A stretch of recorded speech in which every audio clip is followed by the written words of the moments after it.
સતત 16 દિવસથી દિયોદરના લોકો ઓગળ જિલ્લાની માંગ પર અડગ વિરોધ પ્રદર્શન।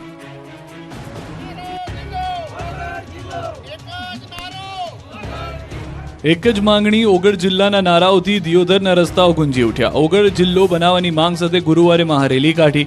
બનાસકાંઠા જિલ્લાનું વિભાજન કરીને નવો વાવ થરાદ જિલ્લો બનાવતા દિયોદરના સ્થાનિક લોકો દિયોદરને જિલ્લો બનાવી આંગણ નામ આપો તેવી માંગ સાથે છેલ્લા 15 દિવસથી વિરોધ કરી રહ્યા છે। દિયોદરમાં પહેલા વેપારીઓએ બજારો બંધ રાખીને વિરોધ કર્યો, તે બાદ છેલ્લા 10 દિવસથી ઓગળ સંકલન સમિતિ દ્વારા ધરણા પ્રદર્શન કરાયું। ત્યારે ગુરુવારે દિયોદરના સ્થાનિકો, આગેવાનો, વિવિધ સંગઠનો અને નેતાઓ દ્વારા દિયોદરના ધરણા સ્થળથી ઓગળ ગામ સુધી વિશાળ વાહન રેલીનું આયોજન કરાયું। આ રેલી દિયોદરથી 15 કિલોમીટર દૂર આંગણધામ ખાતે પહોંચીને ત્યાં મહાયજ્ઞ કરશે અને સરકાર દિયોદરને જિલ્લો બનાવે તેવી માંગ કરી। રેલીમાં હજારો લોકો જોડાયા। મહિલાઓ, વૃદ્ધો, બાળકો, યુવાનો સહિતના લોકોએ પોસ્ટર, બેનર સાથે રેલીમાં જોડાઈ ઓગળ જિલ્લો બનાવવા ઉગ્ર માંગ કરી। ત્યારબાદ ઓગળધામ ખાતે દિયોદર જિલ્લો બને તે માટે હવન કરાયો, જેમાં અનેક સંગઠનો, રાજકીય નેતાઓ, આગેવાનો સહિત મોટી સંખ્યામાં લોકો જોડાયા। બીજી તરફ બનાસકાંઠામાં વિભાજન મુદ્દે વધુ એક ભુવાજીનો વિડીયો વાયરલ થયો। વાયરલ વિડીયોમાં ભુવાજી દાવો કરી રહ્યા છે કે ધાનેરા તો બનાસકાંઠામાં જ રહેશે। ધૂણતા ધૂણતા ભુવાજી આ વેણી આપી રહ્યા છે, જે બોલને સામે બેસેલા વ્યક્તિઓ ઝીલી રહ્યા છે। વાયરલ વિડીયોમાં ભુવાજી ચુંદડી ઓઢીને ધૂણી રહ્યા છે અને ધાનેરા તાલુકા અંગે માતાજીના નામે દાવો કરી રહ્યા છે। તો બનાસકાંઠા ઓગળ જિલ્લાની માંગ વધુ રસપ્રદ બની। ઓગળ જિલ્લા મામલે મહારેલી અને મહાયજ્ઞ। ઓગળ જિલ્લા મામલે ભાજપ ધારાસભ્ય ખુલીને બોલ્યા, પ્રજાની લાગણી સરકાર સુધી પહોંચાડીશ। કેશાજીએ કહ્યું, હું આવ્યા મળવા અને બેસાડ્યો દળવા। કેશાજીએ કહ્યું કે પરોક્ષ રીતે ઓગળ જિલ્લાનું સમર્થન એક કરતા હોય તેવું નિવેદનમાં છે।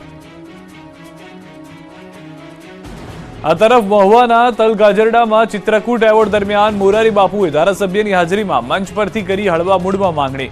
મહુવા જિલ્લો બને એવી ઈચ્છા દર્શાવી। રામકથાકાર મોરારી બાપુએ હળવાશમાં જાહેર મંચ પરથી કહ્યું હતું કે મહુવાને પણ જિલ્લો બનાવવાનો લાભ મળે। આ ઉપરાંત વિદ્યા સહાયકના પગાર વધારા પર મોરારી બાપુ બોલ્યા।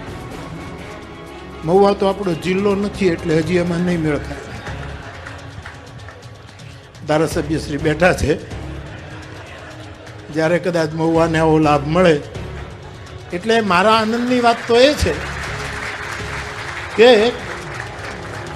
જેમ જેમ જિલ્લા વધે એમ મને વંદના કરવાનો વધારે મોકો મળે। 100 રૂપિયાની રકઝકમાં રાજકોટમાં પેટ્રોલ બોમ્બથી હુમલો। બાઇક પર 4 શખ્સો આવ્યા અને હોટલ પર પેટ્રોલ બોમ્બ ફેંકી ભાગી ગયા, પછી મચી ગઈ નાસભાગ। હચમચાવી નાખનારા દ્રશ્યો છે રાજકોટના।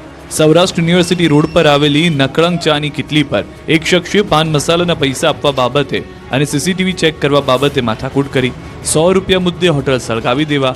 રાત્રે 1:30 વાગે 4 મિત્રોએ ચાની હોટલ પર આવી પેટ્રોલ બોમ્બ ઝીકી પોલીસની આબરૂના તેજાગરા ઉડાડ્યા। કાચની બોટલમાં પેટ્રોલ નાખી વાડથી સળગાવી રહેલા શખ્સો કેમેરામાં કેદ થયા। ઘટનાને પગલે હાજર લોકોમાં નાસભાગ મચી ગઈ। આ અંગે પોલીસે ગુનો નોંધી તપાસ હાથ ધરી। તપાસમાં ખુલાસો થયો છે કે નકળંગ ટી સ્ટોલ નામે હોટલ ધરાવતા જીલાભાઈ રાત્રે પોતાની હોટલે હતા, ત્યારે વિસ્તારના આવાસ ક્વાર્ટર્સમાં રહેતો જયદીપ રામાવત હોટલ ગયો હતો અને ચાની હોટલની સાથેની પાનની દુકાનથી ફાકી ખરીદી હતી। ત્યારબાદ પાનની દુકાન સંભાળી રહેલા સાહિલ નામના યુવક સાથે પૈસા મુદ્દે માથાકૂટ શરૂ કરી હતી। સાહિલે ₹50 આપ્યાનું કહ્યું હતું, જ્યારે જયદીપે ₹100ની નોટ આપ્યાનું રિટર્ન કર્યું। બંને વચ્ચે બોલાચાલી થઈ અને તે સાંભળી નકલંગ હોટલના સંચાલક જીલાભાઈ ઉર્ફે મુન્નાભાઈ ₹100ની નોટ પરત કરી દેવા માટે સાહિલને કહેતા જયદીપ રામાવત ઉશ્કેરાયો અને હોટલના સીસીટીવી ફૂટેજ ચેક કરીને પછી વાત કરો તેમ કહી ધમાલ શરૂ કરી। ત્યારબાદ રાત્રિના 1:14 હોટલ પર 2 બોટલના ઘા થયા હતા અને ધડાકા સાથે આગ ફાટી નીકળી હતી। પેટ્રોલ બોમ્બના 2 ઘા ઝીકાતા હાજર લોકોમાં ફફડાટ ફેલાઈ ગયો હતો। ઘટનાની જાણ કરાતા યુનિવર્સિટી પોલીસની ટીમ સ્થળ પર પહોંચી હતી। પેટ્રોલના સેમ્પલ લઈને FSLમાં મોકલાયા છે। રાજકોટમાં 80 ફૂટ રોડ પર દુકાને થયું દંગલ। રાજકોટમાં મારામારી હવે સામાન્ય બની ગઈ છે। આ દ્રશ્યો છે શહેરના 80 ફૂટ રોડ પરના સત્યમ પાર્ક સોસાયટીમાં આવેલી નીલકંઠ પાનની દુકાને ગ્રાહક અને વેપારી વચ્ચે ઝઘડો થયો। કોઈ બાબતે બોલાચાલી થઈ। 2 શખ્સો ઝઘડી રહ્યા હતા, ત્યારે મામલો વધુ ઉગ્ર બની ગયો। વાત મારામારા સુધી પહોંચી ગઈ। એક શખ્સનો પિત્તો જતા દુકાન બહાર રહેલા પ્લાસ્ટિકના ટેબલથી હુમલો કર્યો। ટેબલ ઉપાડીને માર મારતા નાસભાગ મચી ગઈ હતી। ભાવનગરમાં પતંગ બાબતે તોફાનીઓએ મચાવી ધમાલ, તો અકવાડ વિસ્તારમાં 2 જૂથો વચ્ચે પથ્થરમારો। ભાવનગરમાં પતંગ કપાઈ જવા જેવી બાબતે મારામારી થઈ. શહેરના કુંભારવાડામાં તોફાની તત્વોએ આતંક મચાવ્યો. ઉત્તરાયણે અગાસી પર પતંગ ચગાવી રહ્યા હતા તે સમયે પતંગ કપાઈ જતા બીભત્સ શબ્દો બોલતા મામલો ઉગ્ર બન્યો. આ ઘટના બાદ અર્જન રાઠોડના ઘરમાં અમુક માથાભારે ઇસમો ધોકા અને પાઇપ સાથે ઘૂસી ગયા અને તોફાનીઓએ ઘરમાં પ્રવેશી તોડફોડ શરૂ કરી. ઘરનો સામાન, ટીવી, કબાટ સહિતની ચીજવસ્તુઓની તોડફોડ કરી. 15 થી 20 લોકોના ટોળાએ ઘરમાં આવી દાદાગીરી કરતા વિસ્તારમાં દહેશત ફેલાઈ. હાલ આ મામલે ડી ડિવિઝન પોલીસ દ્વારા વધુ તપાસ હાથ ધરવામાં આવી છે. સામે સામે પથ્થરમારાને આ દ્રશ્યો પણ ભાવનગરના છે. શહેરના અકવાડા વિસ્તારમાં જૂની અદાવતમાં સમાધાન માટે બે જૂથના લોકો ભેગા થયા હતા. બેઠકમાં બબાલ થઈ જતા ફરી ધીંગાણું થયું. સામે સામે બે જૂથો આવી જતા પથ્થરોનો વરસાદ થયો. હથિયારો સાથે પથ્થર અને ઈંટોના ઘા કર્યા. બાળકોથી માંડી યુવાનો અને વડીલોથી માંડી વૃદ્ધો અને મહિલાઓએ જે હાથમાં આવ્યું તે લઈને હુમલા કર્યા. સામે સામે મોટા મોટા પથ્થરના ઘા આવતા થોડી વાર માટે તો નાસભાગ મચી ગઈ, જેમાં 8 થી વધુ ઈજા પહોંચતા હોસ્પિટલે ખસેડવામાં પડ્યા હતા. આ ઘટનાને લઈને પોલીસે તપાસ આદરી છે. વડોદરામાં એક સાથે 12 કાર ભડકે બળી.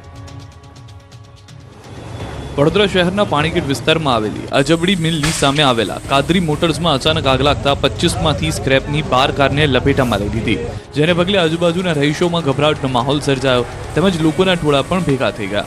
આગની ફાયર બ્રિગેડને જાણ કરતા પાણીગેટ ફાયર સ્ટેશનથી ટીમ આવી સતત પાણીનો મારો ચલાવી આગ પર કાબુ મેળવવાની પ્રક્રિયા હાથ ધરી. ભારે જહેમત બાદ આગ કાબૂમાં આવતા આજુબાજુના લોકોએ પણ રાહતનો શ્વાસ લીધો. પાણીગેટ અજબડી મિલ પાસે આવેલા કાદરી મોટર્સ એટલે કે AM મોટર્સમાં વાસી ઉત્તરાયણે રાત્રે આગ લાગી હતી. ખુલ્લા મેદાનમાં કુલ 25 કાર પડી હતી. આગ લાગતા 12 કાર બળીને ખાખ થઈ ગઈ હતી. ફાયર લાશ્કરોએ આગ પર કાબુ મેળવતા અન્ય કાર બચી ગઈ હતી. કાદરી મોટર્સના માલિક AM કાદરીના જણાવ્યા મુજબ ગુબ્બારો પડતા આગ લાગી હતી. જોકે ફાયર બ્રિગેડે આગ કેમ લાગી તે અંગે કોઈ કારણ સ્પષ્ટ કર્યું ન હતું. સ્થાનિકોના મતે એક બાદ એક કારની ગેસના 3 બોટલ ફૂટ્યા હતા. 500 થી 600 મીટરના અંતરે ખૂબ જોરથી અવાજ આવ્યા હતા. તમામ સ્થાનિકો ડરી ગયા હતા. સ્થાનિકો મુજબ જ્યાં આગ લાગી ત્યાં ઘણા અસામાજિક બેસીને નશો કરે છે. ભંગારનો ધંધો કરતા લોકોએ દબાણ કર્યું છે. મેદાનમાં આસપાસના 4 ભંગારવાળા પોતાનો ભંગાર ત્યાં મૂકી જાય છે. નંબર વગરની કાર, ચોરીની પણ ઘણી વસ્તુઓ ત્યાં પડેલી હોય છે. દમણના દરિયે બોટમાં લાગી આગ. બોટમાં ભીષણ આગ લાગતા અફરાતફરી મચી ગઈ. દમણના દરિયા કિનારે લાંગરેલી એક બોટમાં અચાનક આગ લાગી. થોડી જ વારમાં બોટમાંથી ધુમાડા નીકળતા આસપાસના લોકો એકઠા થયા અને ફાયર બ્રિગેડને જાણ કરી. ઘટનાની જાણ થતાં જ ફાયર બ્રિગેડની ટીમ તાત્કાલિક સ્થળ પર પહોંચી હતી અને બોટમાં લાગેલી આગ પર કાબુ મેળવવા પ્રયાસ કર્યા. આખરે ભારે જહેમત બાદ બોટમાં લાગેલી આગ પર કાબુ મેળવવામાં સફળતા મળી. જોકે એ પહેલા બોટના આગળના હિસ્સામાં મોટું નુકસાન થયું. આ ઘટનામાં કોઈ ઈજા કે જાનહાની થઈ ન હતી, પરંતુ આગ લાગવાનું કારણ હજુ સુધી જાણી શકાયું નથી. રાજકોટથી સમાચાર. 2 કાર વચ્ચે અકસ્માત. ઇન્દિરા સર્કલ પાસે અકસ્માત સર્જાયો છે. પૂર ઝડપે જતી થાર અને અન્ય એક કાર સાથે અકસ્માત થયા હોવાના સમાચાર છે. 4 લોકોને સામાન્ય ઈજાઓ પહોંચી છે. અકસ્માતની ઘટના સીસીટીવીમાં કેદ થઈ છે. કારનો સાઈડનો ભાગ ક્ષતિગ્રસ્ત થયો છે. બનાવ સંદર્ભે પોલીસે તપાસ હાથ ધરી છે. અમદાવાદના વિશાલા પાસેના શાસ્ત્રી બ્રિજ પર અકસ્માત. શાસ્ત્રી બ્રિજ પર નારોલ તરફના છેડે અકસ્માતની ઘટના. અકસ્માતમાં એક યુવતીનું મોત.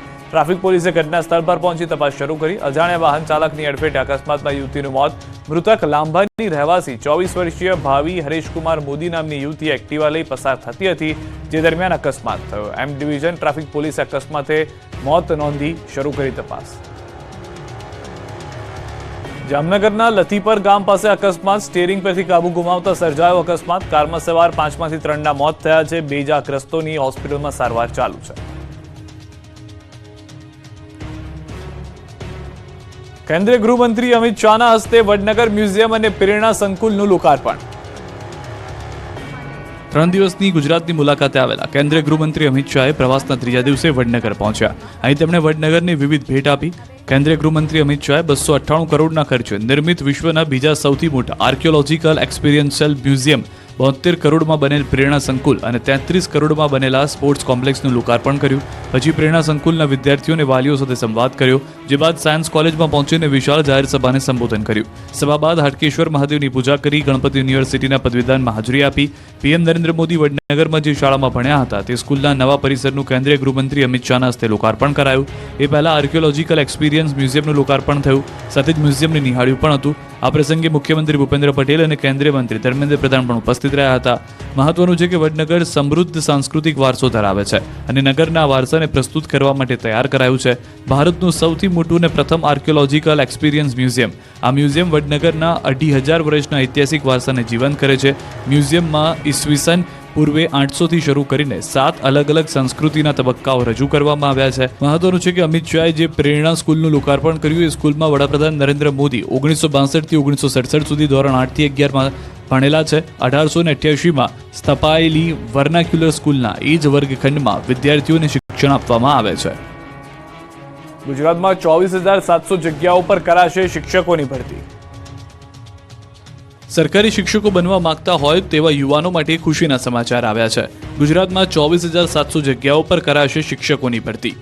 લાંબા સમયથી ટેટ ટાટ પાસ ઉમેદવારો ભરતીની માંગ કરી રહ્યા છે, ત્યારે મેરિટના આધારે 24,700 જેટલી ભરતી તબક્કાવાર થશે. આ અંગે શિક્ષણ મંત્રી કુબેર ડિંડોરે કહ્યું કે મેરિટના આધારે ભરતી કરાવવામાં આવશે. પ્રાથમિક શાળામાં પણ ભરતી પ્રક્રિયા ચાલુ છે. પોર્ટલ પર સિસ્ટમ સાથે ભરતી થઈ શકે છે. વિલંબ થઈ રહ્યો છે, પણ પારદર્શક પ્રક્રિયાથી ભરતી કરાઈ રહી છે. 1 મહિનામાં ધોરણ 1 થી 12માં શિક્ષકોની ભરતી પૂર્ણ કરી દેવાશે. નવા સત્રથી અભ્યાસક્રમમાં ભાગવદ્ ગીતા 2નો સમાવેશ કરાશે. આ વર્ષે અભ્યાસક્રમમાં ભાગવદ્ ગીતા ભાગ 2ને દાખલ કરવામાં આવશે. ગત વર્ષે ભાગવદ્ ગીતા ભાગ 1ને અભ્યાસક્રમમાં દાખલ કરાવવામાં આવ્યું હતું. આ નિવેદન શિક્ષણ મંત્રીએ આપ્યું છે. સુરતમાં મઢી વિભાગ કેળવણી મંડળ દ્વારા કરાયેલા આયોજનમાં શિક્ષણ મંત્રી કુબેર ડિંડોરે કહ્યું છે કે દરેક સ્કૂલમાં ભાગવદ્ ગીતાનો અભ્યાસ કરાવવામાં આવે અને આપણી સંસ્કૃતિ